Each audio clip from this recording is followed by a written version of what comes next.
Hello friends, I am Kamlesh Bains and you are watching your favorite educational channel इस exam.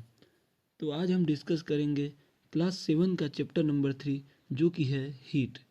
तो heat को आपको पता होगा, हीट क्या है? हीट एक टाइप का एनर्जी है, ठीक है। और हीट का ट्रांसफ़र हमेशा हाई टेम्परेचर से लो टेम्परेचर की तरफ ही होता है, ठीक है।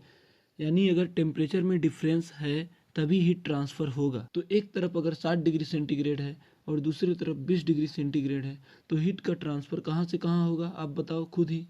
हमेशा ज़्यादा से कम की ओर, यानी 60 डिग्री सेंटीग्रेड से 20 डिग्री सेंटीग्रेड की तरफ हीट का ट्रांसफ़र होगा। और ये हीट तब तक ट्रांसफ़र होगा जब तक कि दोनों तरफ का हीट बराबर ना हो जाए। तो देखिए यहाँ पे धीरे धीरे कम होता जा रहा है और 40 डिग्री सेंटीग्रेड पे दोनों आके रुक गया। अब दोनों बराबर है। जब दोनों ओर का हीट बराबर हो जाता है तो इस स्टेज को बोला जाता है थर्मल इक्विलिब्रियम, यानी दोनों इक्वल हो गए। अब हम पढ़ेंगे हीट ट्रांसफ़र की कितने मेथड होती हैं, ठीक है। तो आपको पता ही होगा 3 मेथड होती हैं।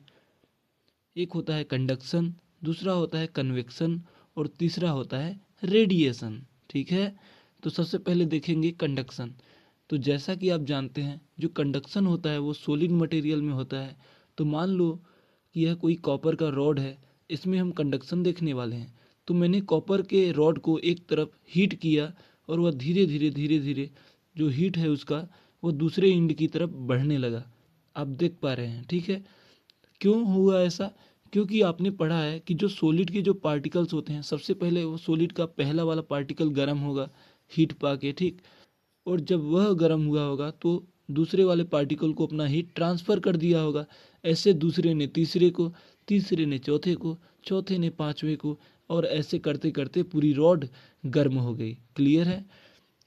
तो मैंने बताया था हीट ट्रांसफ़र उन्हीं में होगा जो कंडक्टर हैं, यानी जो ऐसे मटेरियल, ऐसे सब्सटेंस जो अपने अंदर हीट को ट्रांसफ़र होने देते हैं उनको ही तो कंडक्टर बोला जाता है, ठीक है।